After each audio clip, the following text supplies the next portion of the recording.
Today I'm doing some testing to finalize my hunting arrow. I'm just going through a few different Vane setups, trying to figure out what's going to be the most forgiving and the most accurate. So I'm doing 6 different setups. I have here the AAE Max Stealth in a 4-fletch configuration. Then this one is the Flex Fletch FFP 300, which is a 3-inch Vane, also in a 4-fletch configuration. I've got the DCA Super Saber, the Silent Night Vanes, also by Flex Fletch, the Super Saber Mini in a 4-fletch configuration, and then I have the Tac Driver 2.75 in a 3-fletch configuration. So what I'm doing is I'm shooting groups at 100 yards. I've got 4 arrows in each configuration, shooting groups of 4. And as I'm shooting, I'm making notes of how does every shot feel out of 5. Every arrow is marked 1 through 4, so I can make notes and score it out of 5 for how did the shot feel, how did it break, any other notes. Then I go down there and I measure the groups. And I kind of trying to see what the correlation is between how the shot felt versus how it grouped, because if it felt terrible, it grouped well, it means it's more forgiving. So I'm shooting a bunch of groups like that, comparing group sizes. From there, I'm also going to be videoing myself using my phone through my binoculars in slow motion, so I can kind of track the flight of the arrow and see how clean the flight is. And then lastly, I'm going to shoot every arrow over a microphone to see how quiet it is, because preferably you want an accurate, forgiving, clean flying, quiet setup. But if you can't get all of that, what's the best compromise between all of those factors? What are you willing to sacrifice to gain in a different area?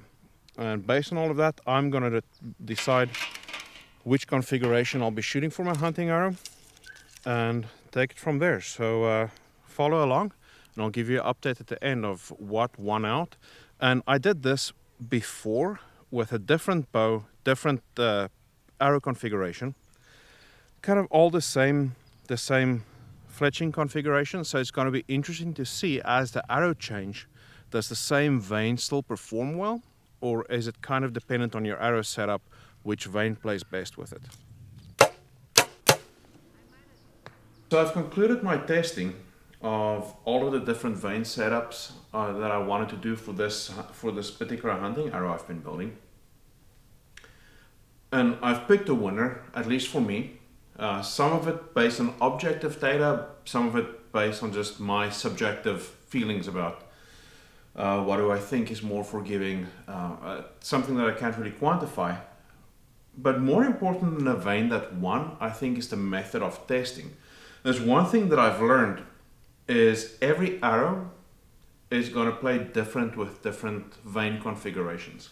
So a previous arrow build, what I was shooting last year, was this X Impact with ethics components. This ended up being a 525 grain arrow with about 20 or so percent FOC. And they fly good, they penetrate awesome. And interestingly, I did a very similar test to this to find out what vane played best with this arrow. What won out last year was the Silent Night. And ironically, on my current arrow, that is the vane that performed the worst. Not that it's a bad vane. Whenever I build an arrow setup, this would be one of the vanes that I test, because it does perform exceptionally well. But the point that I'm making is every arrow setup, every bow setup is different. And if you want maximum accuracy, you have to go and test. There is no one vane to rule them all. It doesn't really matter. It's what works for you. Some of it's objective, some of it's subjective. Now, all of the vanes that I tested performed reasonably well. When I say reasonably well, I was shooting groups at 100 yards, making notes, measuring every group size, arrows, groups of 4 arrows. The worst group, the worst performing vane was the Silent Night. The average group size at 100 yards was 7.68 inches. The best group was 5.81 inches. So there's about a little less than a 2-inch difference between the best and the worst grouping vane. So really all of these setups work. So one of the things that I've been looking at obviously is group size, then durability. So I'm going to go over a few things of all of these vanes. Now these are all of these are a little bit deformed because I placed a cutting board on the arrows overnight and then a 35-pound kettlebell on top, just to see how the vanes deform with weight placed on them, and then how do they bounce back. Now I just took it out from under the weight a few minutes ago, and I haven't played with the vanes trying to straighten them out. But the reason I'm doing this, a lot of times when people talk about vane durability, they talk about what does it look if you get a pass through on a target on a 3D event or whatever. I'm not that concerned with what a vane looks like if you get a pass through on a target. Specifically in the context of hunting, if you get a pass through, who cares? The arrow already did their job. I don't care what the vane looked like at that point. Durability for me is more about, say you strap your bow to your hunting pack and the vanes compress while strapped to your backpack, or in the car ride, luggage shifted, now a vane is compressed. How do they bounce back? What do you have to do to get them to bounce back? Now pretty much almost every vane that I've tested, if you apply a little bit of heat with a heat gun or a hairdryer, or you leave it on your dashboard in the sun, they'll bounce back. If you're 10 miles into the backcountry, you don't really have that option. So when I look for durability, that specifically is one of the things that I test. One of the setups that I've run forever that I really like is a 4-vane configuration in the AAE Max Stealth. Now out of everything that I've tested, these are the heaviest by far. It's a heavy vane. One of the things with these and with the tack drivers, I found that if you have different colors from different batches, you're going to get slight weight variances between all of them. I tested the stiffness of the vane with a trigger scale. Not the best method, but it's what I have at my disposal. And the different color vanes are not equally stiff with the AAE. And this, like I said, the same for the tack driver. But it's a quiet vane. All of these fly reasonably quiet. That's one of the processes that I've gone through in the past, is just finding a quiet vane. So all of these are quiet. All of these do reasonably well in the wind, some better than others. This is a relatively heavy setup. The difference between this arrow and the 3-vane configuration in the tack is about 20 grains, which is a lot. And that's 20 grains stacked onto the back of your arrow. So if you want more weight in the front, that is something to consider. But overall, a very reliable setup. My average group on this was 5.93 inches, so a very respectable group at 100 yards. Love these vanes. They do well in the wind. They did decent in the rain. This was under a 35-pound weight for a whole day, and you can't really tell. So very good in terms of durability, even pass-throughs on targets. Great vane. I can highly recommend it. Now the next one that I tested was this 4-fletch in the Flex Fletch 300 FFP. So it's a 3-inch vane, relatively low profile, 4-fletch configuration. Bounced right back. I mean, I really couldn't see any deformity when it came out from under the weight. Performed relatively well. The average group with this was 6.6 inches. Now, some of it was shot in the wind, some of it was shot in the rain. Really respectable group, very durable vane, flies quiet, lightweight. The next vane, this is actually the one that I ended up choosing. Slight deformity, again after being under a 35-pound weight overnight. But overall very durable. It flies quiet. I've tested it previously on a previous setup in the wind, out at 70 yards in 20-mile-an-hour winds. And the difference between the drift with this vane versus anything else, the closest thing to it, this drifted in a 20-mile-an-hour wind about a foot less than anything else. So does really well in the wind, flies really quiet. When these vanes first came out, I ordered them immediately. The first iteration of these, you kind of needed to prime it with holy water and glue it with the blood of a virgin. It was very difficult to fletch these up. There was a lot of inconsistencies coming out of the mold, like a little bleed on the footing. I was not impressed with it. I contacted the guy that owns DCA vanes. Contacted him, and I said, "Hey, this is what I found. I see you just launched the version 2. If you feel it was a significant improvement, if you're willing to send me another set of the new revision, I would gladly test it." He sent it to me. Like I said, on the heavier arrow, this was not a very good performing vane past 70 yards. Groups opened up quite a bit, but on this specific setup, it outperformed everything else. Even when the bow was out of tune, the group stayed tighter than anything else. So I'm very, very impressed with this. Like I said, the new iteration glues very easy. It's a very durable vane. They perform well, and that's in the end what matters. Another vane that I've spoken about quite a bit now is the Silent Night. 2 complaints about this one. I've shot a couple of 3D events with my previous hunting arrow. If another arrow comes near the vicinity of this vane, the vane's gonna rip. In terms of that, not very durable, but it does a really good job of steering the arrow even when the bow is out of tune. It does a good job of steering broadheads. Durable in terms of if it compresses, it bounces back pretty well. Just give it a few seconds and it comes right back. One complaint I have about this, it's about 3 times the price for a box of 100. 3 times more expensive than anything else that I've tried out. If you're building premium arrows, spending 70 cents a vane versus 20, it's probably not the biggest deal in the world. But over time, it does add up, and it is something to consider. If you're just buying a bunch to test, this does add to the cost of your experiments.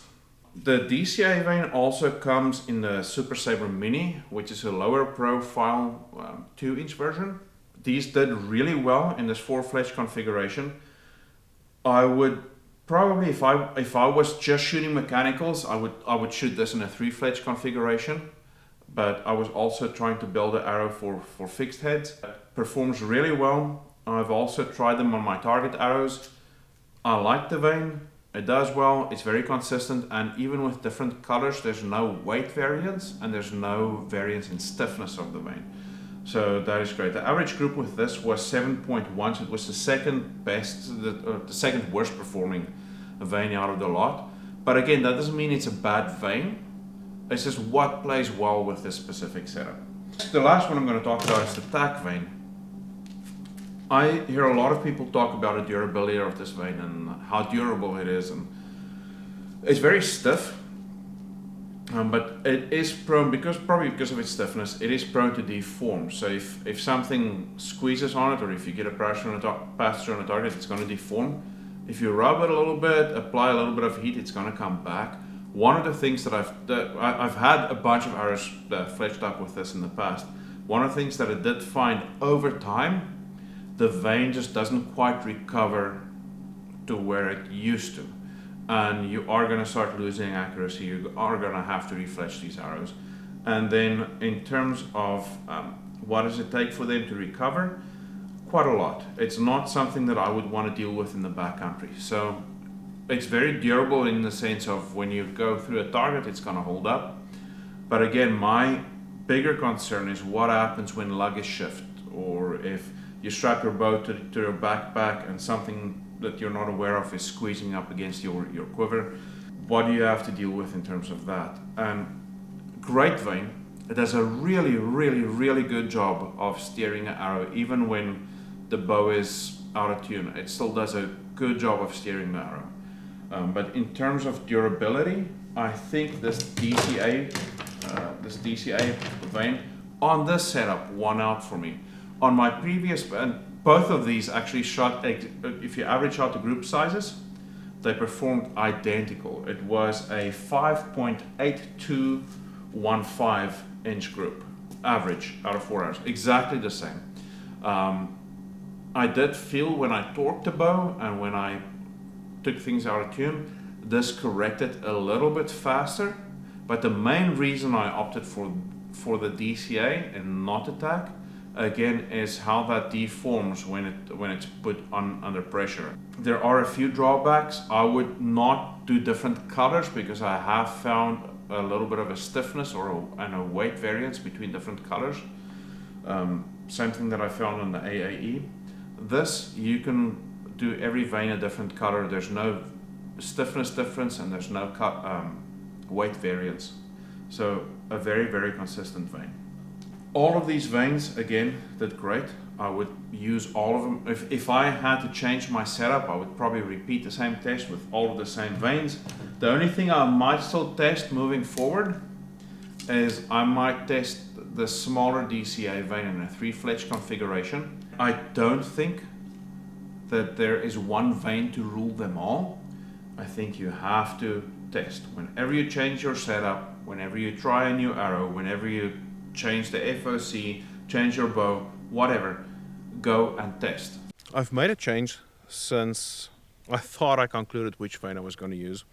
So with all the testing, the vane that grouped the best, won out in terms of my version of durability, was the DCA Super Saber. Now, out of all the vanes, the steers the arrow the best, it flies the quietest, it is very durable. When you go from color to color, you have weight consistency, you have equal stiffness. It really performs well in every aspect. But one thing that I've realized, that on my bow, with how it's tuned, where the string's sitting, where the rest is at, if I rotate this just wrong, it's possible for me to get vane contact on the cables. Now, it's easy to kind of twist the knock in such a position that that's not an issue. But I always, for a hunting setup, for a target setup, that's what I would do. For a hunting setup, I think in terms of, okay, how can I possibly screw this up? Because I probably will. When I'm under pressure, I'm not looking exactly what I'm doing on the bow. I might be focused on on an animal. Maybe I knock the arrow upside down and I get vane contact with a fixed blade broadhead and the thing just goes flying where it shouldn't. So for that reason, I actually decided to opt for the vane, the setup that scored third best in my opinion. It was number 2 in terms of grouping was the TAC 275. This came in number 3 by a hair. So not by, it was really close. This one did outperform it in grouping. But with this setup right here, it still flies really well. It is very durable. If you maybe cinch a strap down weird while it's in a pack or in a car, something moves and an arrow presses down in your veins, they recover really quick. They keep their shape. I guess you would call it memory. I'm not sure. And I do not have any clearance issues with this in any configuration, in any orientation. So for that reason, I'm switching my hunting vane to the AAE Max Stealth in a 4-fletch configuration, fletched at a 2-degree helical. And this is objectively, in almost every aspect, the best vane that I've tested. It's just with my propensity to mess things up, I don't want to risk running into vane clearance issues while in the field. So this is the winner.